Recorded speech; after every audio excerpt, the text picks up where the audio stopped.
Okay, for today's discussion, let's talk about applications of integral calculus. This is going to be a review. So, I will be deriving yung mga formulas since marami kayong kinakabisadong formulas pati sa ibang subjects. It is very advisable for you na matutunan kung paano ba siya dinederive. Two possible formulas ang pwede nyong i-apply or gamitin when it comes to the area under the curve, namely, meron kayong horizontal strip at saka yung isa kapag meron kayong vertical strip. Okay. For the area under the curve, halimbawa, meron kayong curve. Let's say, for example, pag ganyan siya. Tapos, meron kayong boundaries. Let's say, for example, x is equal to 9. Ito yung isang line nyo. This is x is equal to 9 because it crosses 9 dun sa x-axis nyo. Tapos, sinama dyan yung inyong x-axis. Let's say, kasama tong x-axis as your boundary. Yan. Pinapako sa inyo yung area no under the curve na to. If this is a simple shape, madali siyang kunin. Kaya siyang gamitan ng mga definite formulas natin.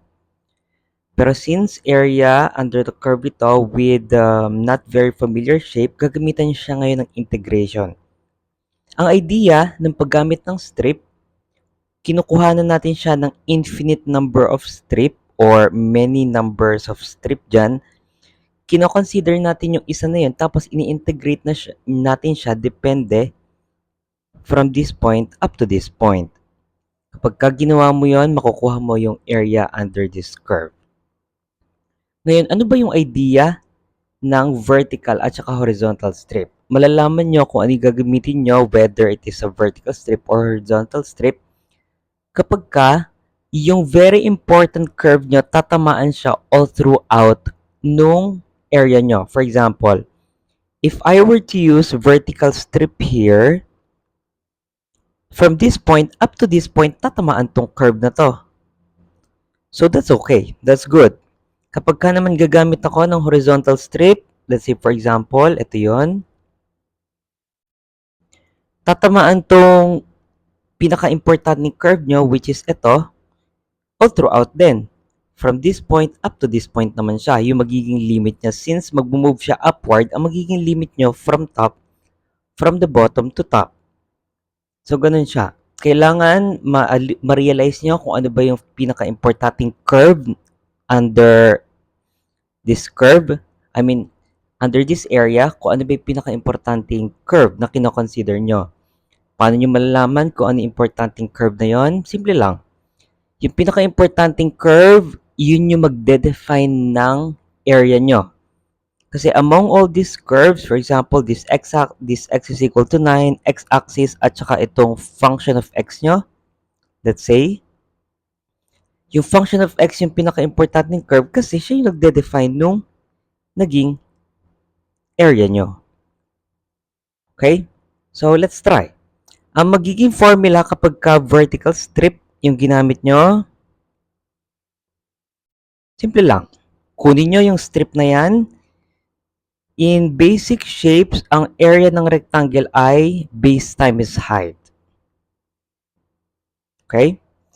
In this case, kapag kinuha nyo yung strip na yan, ang magiging base nyo since this is your strip, this is your dx. And then yung height nyo, this is your y since along y-axis siya. Ito yun. This is your y. And ano yung y na yan? Ito yung y na yan. From this point up to this point. So let's substitute. Area will now be equal to differential area to since mag-move siya all throughout this from this point up to this point. Will now be your base is your dx and then yung height nyo is your y. Simplifying, this will now be differential area is equal to yung y nyo, that is your curve or f of x. That's gonna be f of x minus yung curve nyo sa bottom part, which in this case, etong x-axis nyo. So, since wala naman siya, wala namang curve dyan, x-axis lang pwede nyo nang alisin yan. And then, dx. Kapag ka ganyan yung case, integrating both sides, therefore, your area will now be equal to the integral of f of x, which is the function of x, dx. O, yan yung isa. Okay. Another scenario, okay, gawin natin siyang red para kita nyo. Another scenario naman kapag ka napapaligiran siya ng dalawang curve. In this case kasi x-axis lang nasa ilalim niya. So, mag-example tayo. Kapag ka naman horizontal strip and then napapaligiran siya ng dalawang curve. Let's say for example, mag-drawing ako ng parabola dito. Ayan. And then mag-drawing ako ng isa pang parabola. In this case, ganito. Let's call this as your f of x and let's call that color blue as your g's of x. Ayan. In this case, applicable parehas siya, yung horizontal or vertical strip. Bakit? Simple lang. Kapag gumawa kayo ng vertical strip, all throughout from this point up to this point, tatamaan yung important curve nyo. Ano yung important curve nyo? In this case, parehas sila.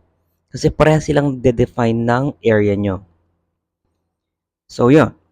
Kapag ka naman horizontal strip, pwede din yan. Kasi tatamaan din all throughout yung important curve nyo. Ang magiging limit nyo na ngayon, okay, from this point up to this point, yung violet. And then yung black strip naman, yung vertical strip from this point up to this point. Okay, so let's define both of them. Area is equal to base times height. This is for the vertical strip. This is going to be substituting. Since differential area yan, this will now be yung base nyo ng vertical strip, that is dx. And then yung height nyo, that's going to be from top to bottom. Ito yun, this is your y. Ayan. Your y will be f of x minus g's of x. Okay, alisin ko lang. Gawin ko siyang bracket. And then, i-project ko tong y nyo para makita nyo siya. This is your y. That's going to be, lagay ko dito y. Substituting, this will be differential area is equal to dx times, kahit naman mauna dx na yan, that is f of x yung nasa top, y top, minus y bottom. Kaya nagkakaroon, kaya pagka nireview nyo yung mga formulas sa integral calculus, area under the curve, meron siyang y top minus y bottom, x right minus x left. So, eto yun. Therefore, integral na to ngayon will be area is equal to y top, that's going to be f of x minus g's of x. And then dx. And then integral. From, let's call this as your a and b. This is from a to b. Ayan. Yung isa naman, yung violet strip naman, that is your horizontal na siya. Let's define this as your x na. So, this will now be differential area is equal to dy na siya ngayon kasi pataas yan. This is dy, that is your base or your height times yung base nyo ngayon, that's going to be x right minus x left. And then, integral, that is from, let's say, let's call this c and d. This is from c to d. And then, integrating both sides, area will now be equal to yung x right nyo in this case, that is your g's of x. Integral from c to d, that is your g's of x. Yon, g's of x na siya, that is your blue. G's of x minus f of x, that is your left. And then, dx. Okay, and then, oh, that is dy. That is dy pala. dy. Okay. So, kapag ka pinalitan nyo siya, eto, mapapansin nyo, this is a function of y or variable y. So, eto, kailangan g's of y to and f of y. So, palitan natin, instead of using instead of using g of x at saka f of x, since ang variable of integration dyan ay y na, since tataas yung inyong horizontal strip, this is now g of y and f of y. Paano nasa-solve yun? Ganito yun. Dito maraming nalilito kasing students, so I want you to master this. If you have a parabola, let's say for example, y is equal to x squared. Kapag ka function of x, ito yung substitute nyo dito. Okay, dito ko siya ilagay para kita nyo. Ito yun. Let's say for example, y is equal to x squared. Ito yung substitute nyo dito. Kasi function of x to. Ngayon, kapag ka nagkaroon kayo ng x right minus x left, so re-resolve nyo yan, this will now be square root of y is equal to x. Ito yung substitute nyo dito. Okay? Function of x kapag ka from top to bottom, top minus bottom, and then kapag ka naman x right minus x left, function of y siya. So, ang formula na kailangan nyo i-memorize dyan, ito lang, dalawa na to. Kasi, yan yung gagamitin natin. This one, or i-highlight ko na lang. This one, and this one. So, let's try. Let's now solve problems here. Kunin ko yung problem na nilagay ko dito. Okay. Find, ito. Solve natin, I think yung dalawa, mag-solve tayo yung dalawa. Yung first one, puro lines yan, so wag yan. I consider natin itong 16 and 17. Kasi, importante ito.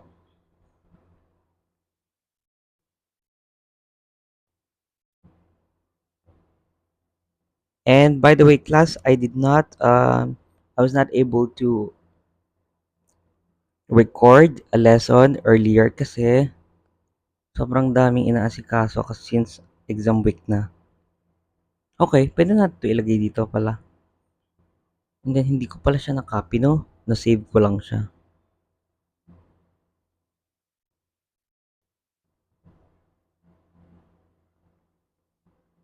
Okay. Then, copy and delete. Paste ko siya dito. This is number 16. Let's try number 16. Find the area bounded by the curve y is equal to x squared plus 2 and the lines x is equal to 0, y is equal to 0, and then x is equal to 4. Unahin natin lines. Unahin ko yung lines. Sabi dito, x is equal to 4. So, andito siya. Yeah. Or liitan lang natin. Nipisan pala. X is equal to 4. Andyan yan. Definitely. X is equal to 0. Ito yon, x-axis yon. Oops. Ito yon, x-axis. Another one is y is equal to 0. That's your y-axis.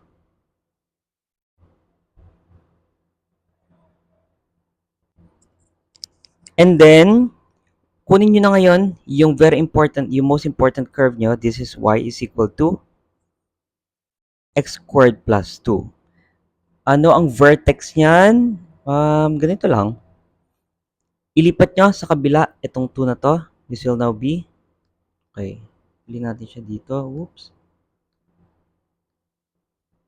Y, this will now be y minus 2 is equal to x squared. Therefore, ang vertex na to ay vertex that's h and k. And remember, ang format nyo na kapag ka sa parabola ay kapag ka naka-square yung x, that's going to be x minus h squared is equal to 4a times y minus k. In this case, wala kayong h kasi x squared lang, nag-iisa lang yan. So, 0 yan. And then, yung k nyo naman, ito yon, this is 2, positive 2. So, this is your vertex. I-plot nyo yung 0, 2 na yan. This will be in here. And this one opens upward. Hindi nyo naman kailangan perfect yan yung pagkakaplot ng parabola nyo. Kailangan nyo lang makapag-define ng area. In this case, ito na yun. Ayun na. And then, pinapakuha sa atin yung area na to. Irregular shape yan. So, gagamitan natin, of course, ng integration. And in this case, walaan nyo, class. kung ano nga yung magiging strip natin. Is it vertical or horizontal? Pero pwede ko naman ipakita sa inyo parehas. Pwede naman. So, ang gagawin ko, mag-vertical muna tayo. Sobrang bilis niyan. Since kapag ka ginamitan nyo ng vertical strip yan, all throughout, tatamaan yung most important curve nyo. And ang magiging limit nyo yan ay from this point up to this point. Why? Kasi yung vertical strip nyo, lalakad siya horizontally. Kagaya na to. Okay. Let's now solve for the solution. Okay. For the solution, area is equal to integral from A to B. That's from 0 to 4, obviously. And then, since x-axis yung nasa ibaba niya, wala kayong y bottom. Huwag nyo nang ilagay yan since x-axis yan. Or pwede naman, sige. If x-axis yan, that's going to be y is equal to 0 lang. So, ang gagawin nyo, pwede nyo naman isulat y top minus y bottom. Kung gusto nyo complete, that's also okay. In this case, vertical yung strip nyo. This is the x, this is your y. Kumbaga, ito yung y nyo. This is your y top. This is your y bottom. In this case, your y top is your, ito na yun. This is your y is equal to x squared plus 2. Then yung y bottom nyo naman, obviously, this is your y is equal to 0. So kapag ka in-input nyo yan, 0 lang din yan. A is now equal to integral from 0 to 4. Y top, that's going to be function of x.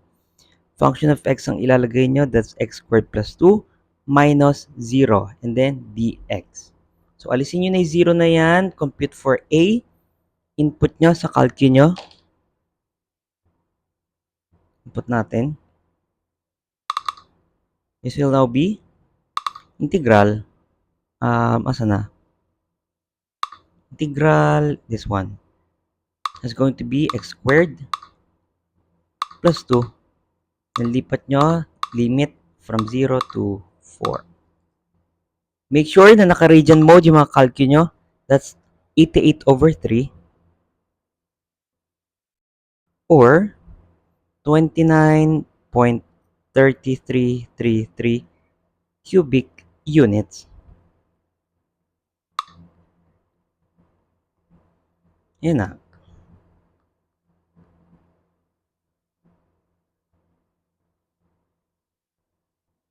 Okay, now, paano naman kung gagamitan natin siya ng horizontal strip? Okay lang din. Kakopy ko to. Ito, kakopy ko to. Kakopy ko to.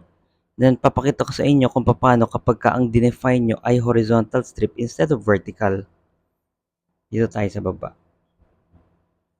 Pwedeng-pwede. Okay. Alisin ko to, yung ibang parts na to. Kasi, okay, kailangan pala yan. Alisin ko na itong white top na to.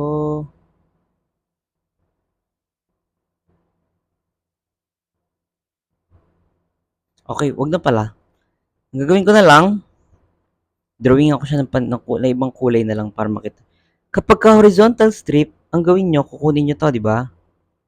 Drawing ko siya. Ito yung f of x nyo. Tapos ito yun, di ba? Ito yung curve nyo, which is y is equal to x squared plus 2. Gagamitan ko siya ng horizontal strip, pero before nyo gawin yun, kunin nyo muna yung area nyo kasi dalawa yung magiging area nyo. Pansinin nyo, kapag ginamitan ko siya ng horizontal strip, hindi siya tatama initially dun sa pinaka-importanting curve nyo. Ang gagawin nyo, kunin nyo yung part na area na to, saan ba siya mag-start tumama sa important curve nyo. Alisin nyo yung area na to, yung nasa ibaba. Rectangle lang yan. And then, dito nyo siya gamitan ng horizontal strip. Gamitan ko siya ng kulay violet. In this case, since horizontal strip yan, that's dy. And then, x yung inyong base. So, for the area, dalawa yung part niyan. Area, ano yung area na to? This is 4 times 2. This is 4 times 2 lang, di ba? So, this is 4 times 2 plus, tsaka kayo mag-i-integrate. Ang magiging limit nyo na dyan ngayon ay from this point up to this point. Kasi dun na lang siya lalakad. So, that's from 2 hanggang sa saan ba yung naging point of intersection nyo. O yun, hanapin pa natin yon. Pero huwag kayong mag-alala kasi madali lang naman yung hanapin yon. I-set nyo lang yung x nyo as 4. Bakit? Kasi andito siya eh. So, gamitin natin yung parabola nyo. Y is equal to x squared plus 2. Let x is equal to 4. Since nasa 4 siya, magfo-fall yung point nyo. Substituting, y is equal to 4 squared plus 2. Y is equal to 18. So, sobrang taas pala niya, no? So, ang point nyo pala ay 4 and 18. So, mataas siya. Hindi lang natin dinraw ng mabuti, pero nandito pala yung parabola nyo. Pag ganyan pala siya. Pero anyways, ang magiging limit nyo dyan ay from 2 to 18. Okay? That's 2 to 18. And then, tsaka nyo idugtong yung differential area nyo. Ang differential area nyo dyan, from top to bottom, from right to left na. Ang right nyo dyan ay ito. X is equal to 4. And then yung left nyo, ito na yun. Pero kailangan nyo siyang i-resolve sa function of y. So this will now be, ito na lang, y minus 2 is equal to x squared. Therefore, x is equal to square root ng y minus 2. Ayun na. Ito yung right nyo. Ito yung left nyo. Ang right nyo kasi dyan ay x is equal to 4. So, ilagay nyo yung 4 minus yung left nyo, that is square root ng y minus 2. And then, dy. Ayun na. Ito ilalagay nyo dun sa may calculator nyo. Kapag in-input nyo yan, A should be equal to, input natin sa calcu, and let's see if makukuha natin yung same answer. Okay. Of course, wala kayong dy dyan sa mga calcu nyo. That's still dx. Consider nyo pa rin siya as dx. So, 4 times 2 plus integral ng 4 minus square root ng y. That's x pa din yan. Wala naman kayong y dx yan. So, i-consider nyo as x pa rin. Lagyan yung parenthesis. And this is from 2 to 18 equals, ayun, same pa din. This is now 88 over 3 or 29.3333 cubic units.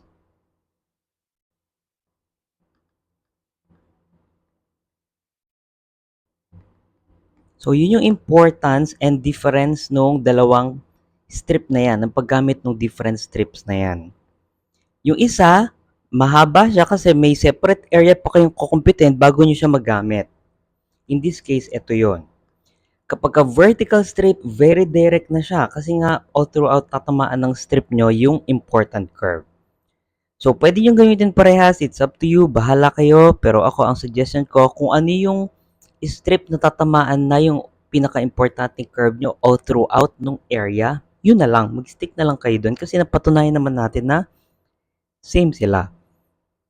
Ito yung kaibahan ng paggamit ng vertical and horizontal strip na hindi ko talaga masyadong tinuturo sa mga students, lalo sa first year, kasi gusto ko ma-realize nila yan.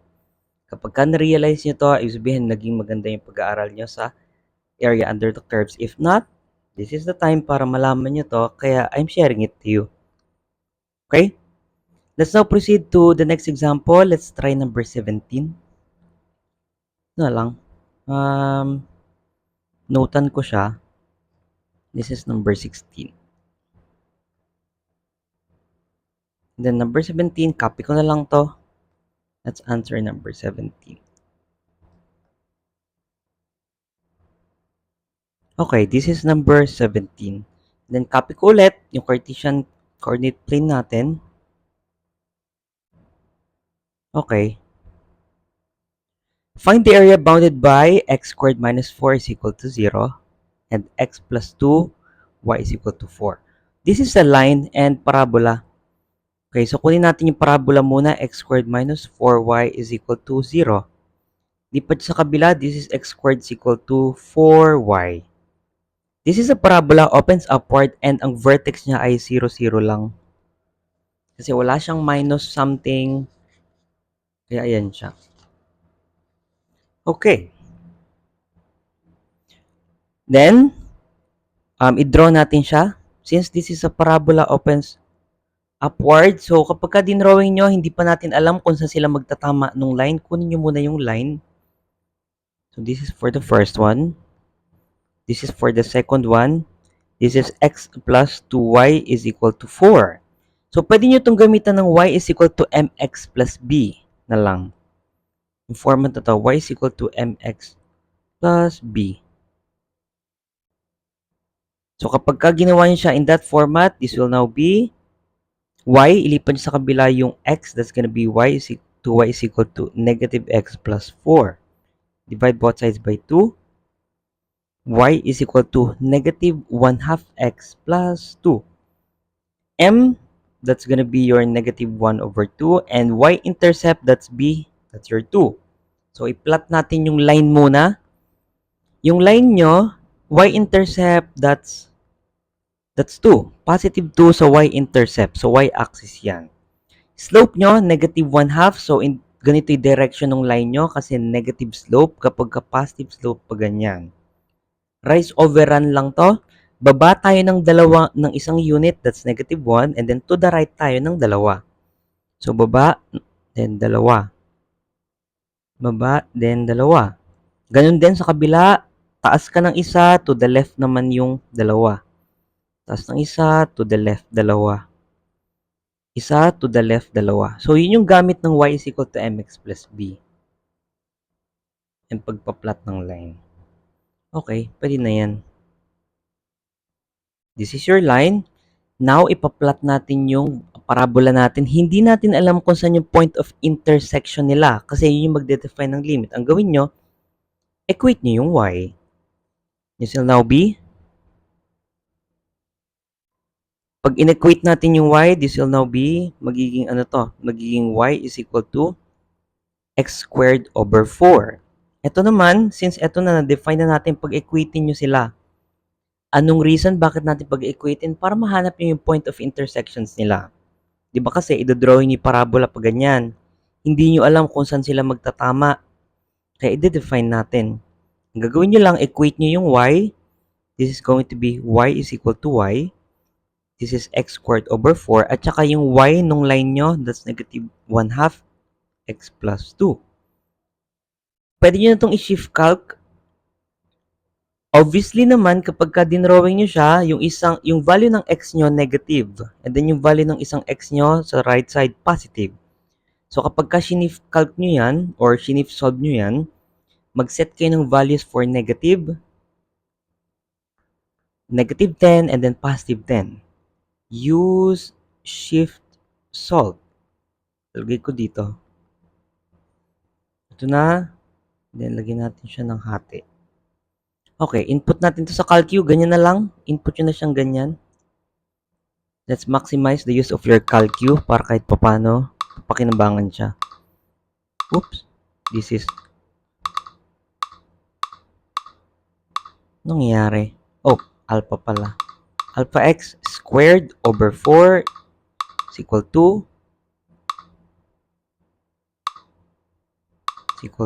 negative 1 half x plus 2. Shift calc. Tatanungin ka, ayun na pala. Shift calc nyo, lagyan nyo ng negative 10, positive 10, negative 4, and positive 2 ibibigay. Pero inonote ko dito para alam nyo, set x is equal to negative 10, x positive 10. Therefore, values of x ay dalawa. X is equal to negative 4, then x is equal to positive 2. Pero hindi natin alam yung y. Substitute nyo dito. Y is equal to x squared over 4. Therefore, y is equal to negative 4 squared over 4. Therefore, y is equal to 4. So, ito yung isa. Negative 4, positive 4. Then, yung isa naman, y is equal to 2 squared over 4. Therefore, y is equal to 1. So, ito yung isa. Positive 2, positive 1. So, i-plot na natin. Ayun na pala. Ano naka-plot na, no? Burahin ko to. Ayun na pala. Naka-plot na. Positive 2, positive 1. Negative 4, negative. Okay. Negative 4 and negative 4 and positive 4. Ito yun. So, notan natin, this is negative 4, positive 4, and this is your positive 2, positive 1. Ayun na.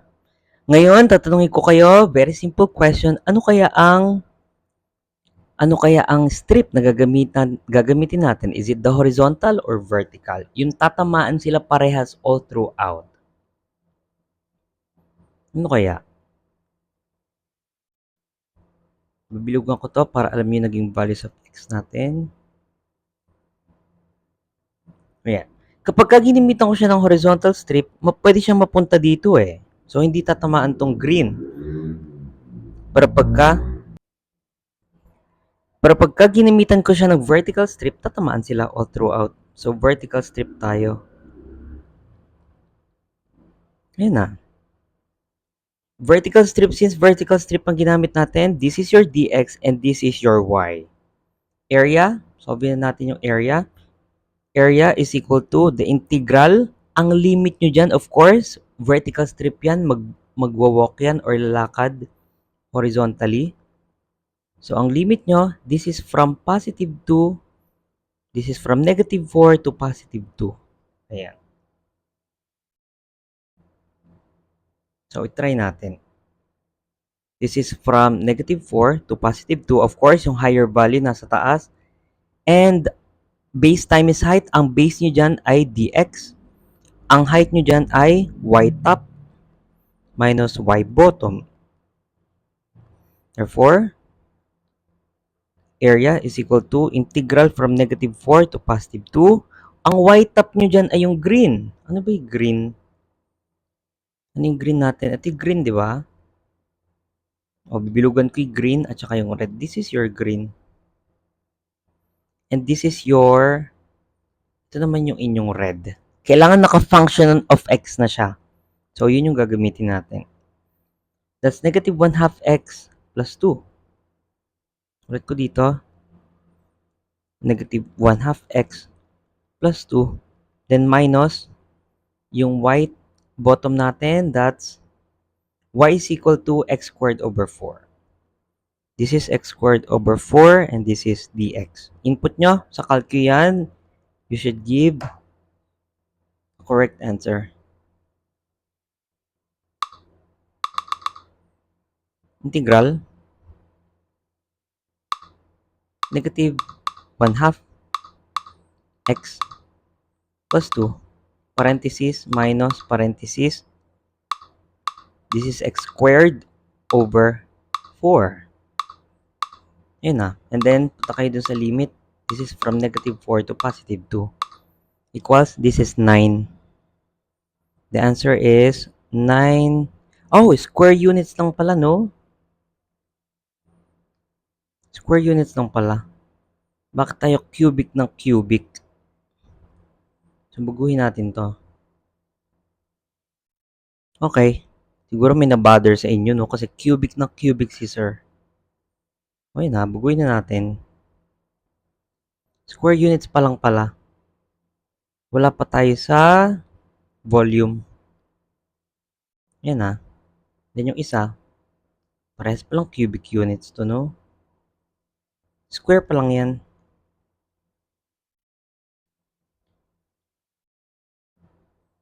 Okay. Ayan na. So, pwede nyo i-try yung horizontal strip. Bahala kayo sa buhay nyo. Pero ang mangyayari kasi dyan, kukunin nyo muna area na to. Yung nasa ibaba. Just may, ano din yan, parabolic din yan.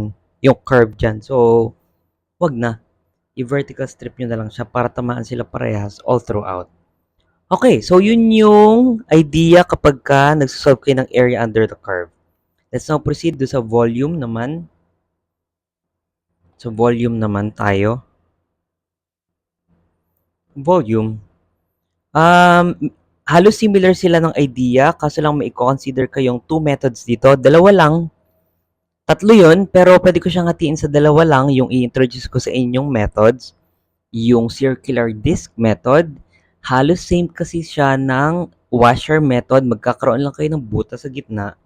And then yung isa, yung tinatawag natin yung cylindrical shell method. Pero ikakat ko muna to para mas mabilis siyang upload.